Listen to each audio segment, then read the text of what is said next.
first game we actually watched in person. Now don't get me wrong, we had been to dozens of Husky games, but the allure of the game behind the bleachers was just too much. In our game, the rules were as simple as they were free. Number one, be tough. And that was about it. The points were not awarded for crossing an imaginary line, but rather for delivering or sometimes receiving the best hits. Impressing your friends and keeping the game going was all that mattered. I'm pretty sure sometimes we even played without a ball. But that December day, there were just too many people on the sidelines to get a proper game going, so we stood and we watched. And we noticed things too, not just the cheerleaders. We noticed the people and how proud they were as they cheered for their Huskies, and just how many fans that came out to watch. We noticed the players and how hard they played, and how hard they hit, and how they seemed to give everything they had and then some. We also noticed Coach Townsend, and how he demanded perfection, and how his team strove to provide it. And so, as the minutes counted down and the electricity on the field grew, a fuse was lit and an idea was formed. We could be champions too. 9 months later, we once again found ourselves on the football field, but this time it was the practice field at South Sherman for our 8th grade season. Everything was coming together nicely, and then an unfamiliar bus pulled up, full of not all that unfamiliar faces. It was the Wasco boys, and they had come to play football with us. I don't remember everything that happened that year, but I do remember playing in the mud at Newford and winning most of our games.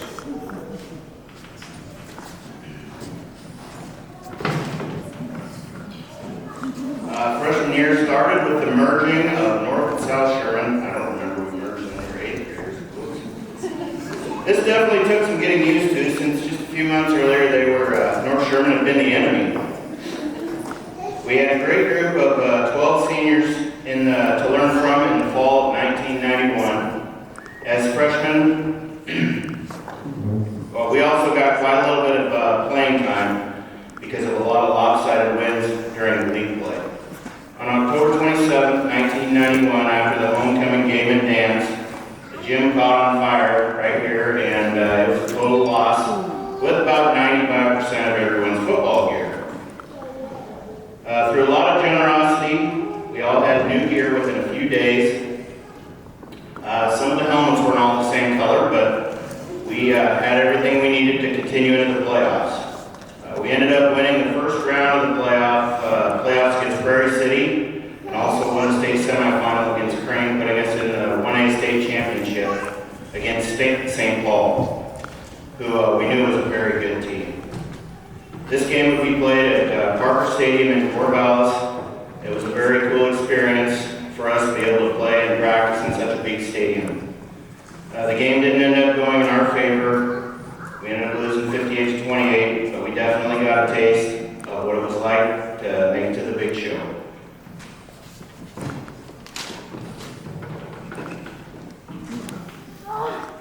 The major development of the 1992 season would be the jump to 2A and 11-man football. To say we were unprepared would be an understatement. We were in the big leagues now, going up against teams like Kettner, Pilot Rock, and Umatilla.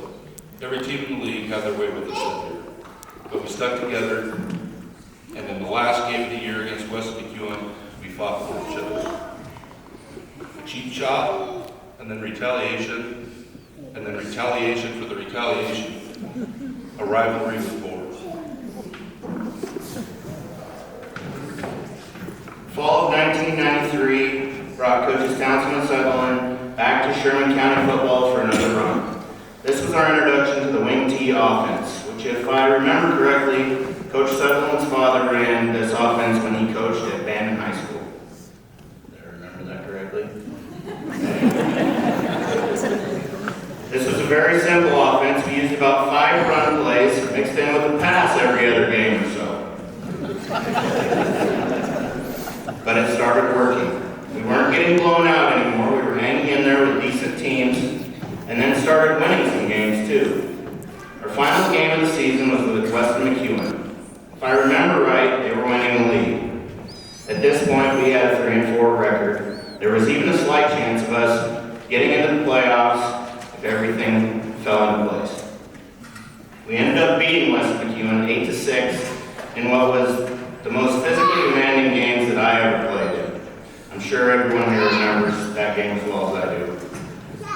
I remember everyone sitting down exhausted in the homecoming dance that followed, just hoping for Umatilla to beat someone, letting us fall into the state playoff spot. Unfortunately, that did not happen. But this game, I believe, was when our program really turned the corner and we all realized that we had something special.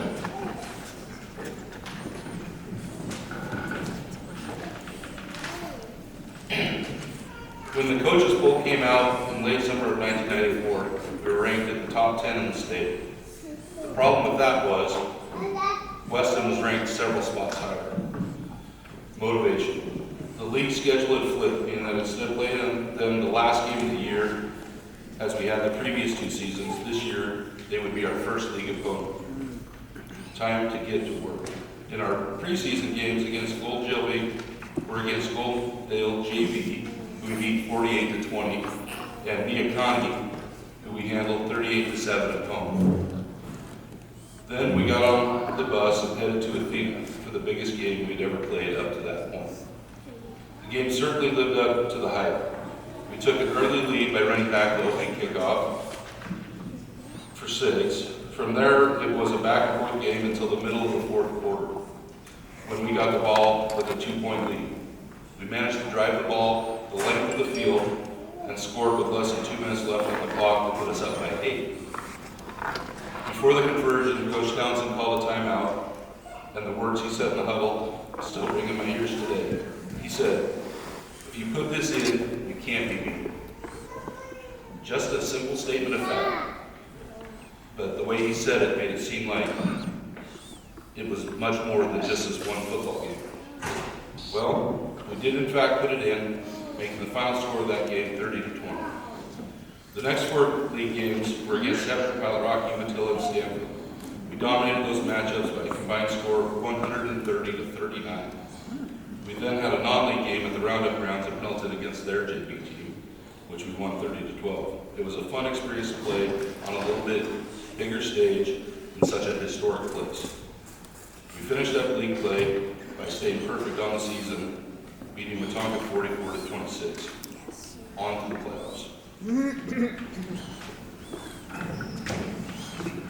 The playoffs started with the Nissa Bulldogs coming to Sherman for our first round playoff game. At this point in the season we were unfortunately getting a little big for our britches. Nissa came at us with everything they had. The first half was very close. With a little halftime motivational screaming out from Mr. Townsend, we came out a little more awake and ended up squeaking out a 38-28 win. Next, we traveled to Philomath to play Santiam Christian. Our coaches had us very well prepared offensively and defensively for this matchup. We played hard and came home with a 22-0 shutout. So now is when we had met one of our biggest goals of the entire season. We were going to get to practice football on Thanksgiving morning. Once again, we were on the road traveling to Crow. Their field was absolutely destroyed from heavy rain and a big game the previous weekend. I remember everyone changing out our normal east side short cleats for the very long 1-inch cleats for this game. This game was a real battle, a very slow, muddy game. After another very inspirational halftime speech, we snuck out another win, 14-6. And now we're headed to the state championship game at Civic Stadium, now PG Park in Portland.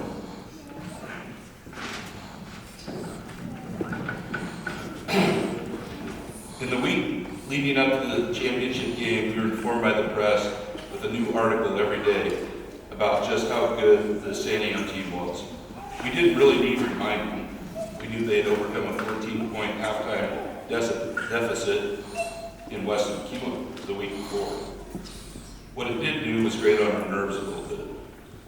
We learned how they were all flying to Disneyland for a basketball tournament or something like that after they claimed their trophy.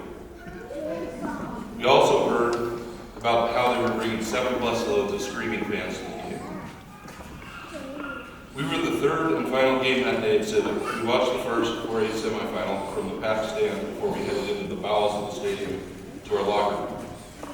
By halftime of the second game, we were ready to take the field for warm-ups. And as we moved up the tunnel to take our spots in the warm-up area in left field, we discovered two things. The first was that Doofer was well on their way to their first championship, and the second was that the papers weren't lying about those 7 busloads.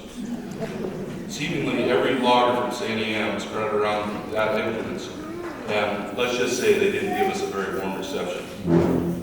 The first half featured some long drives, a few big plays, and a bend but don't break defense.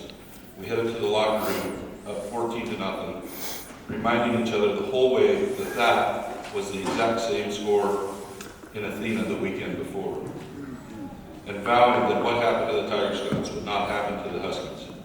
I'm sure Coach Townsend's halftime speech was full of great adjustments and words of encouragement, but I can only remember that last line. Again, it was a simple statement of fact that had implications way beyond the present moment. This game is yours. All you have to do is reach out and grab it. Now, some of you might recall that Kirchberg being used to great effect in that quote, but I don't remember Coach Townsend ever using foul language. So, grab what we did. More long drives, more big plays, and the defense goes to defense. When we scored to make it 30-0 in the middle of the fourth, it was time to get everyone in the game, and I do mean everyone. Even the kid with a broken leg got in and somehow managed to get a sack. After that, it was a Gatorade bath with Coach Townsend, one last post-game speech in the end zone, the trophy presentation, and lots of pictures. And then on to dinner with our families at some pizza place.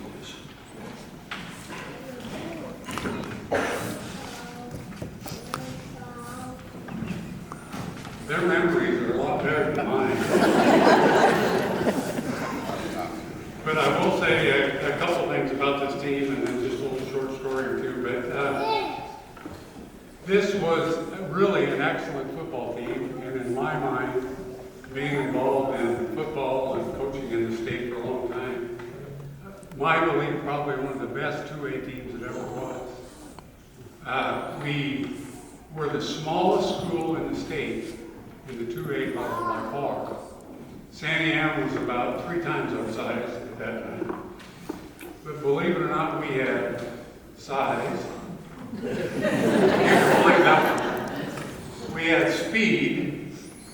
That's a little hard to believe looking at this group. And we had athleticism. Again, a little hard looking at this group. But they have weathered well as they go. But they were a special group, and we also ended up the season with 31 players. And for a school our size, that was unbelievable. And that was the reason for their success, is because we had a lot of kids who were dedicated, they stuck it out, and they did what we asked. We ended up, as they said, winning the league by beating Western McEwen. And after we got into the state playoffs, we weren't sure as coaches that was a good move, because we got to play at home against Nissa. West McEwen got to travel for their first game, which they won easily. And they got to play the rest of them at home, where we went to the Valley every game. But we made the best of it. We became charter members of the Holiday Inn in Wilsonville.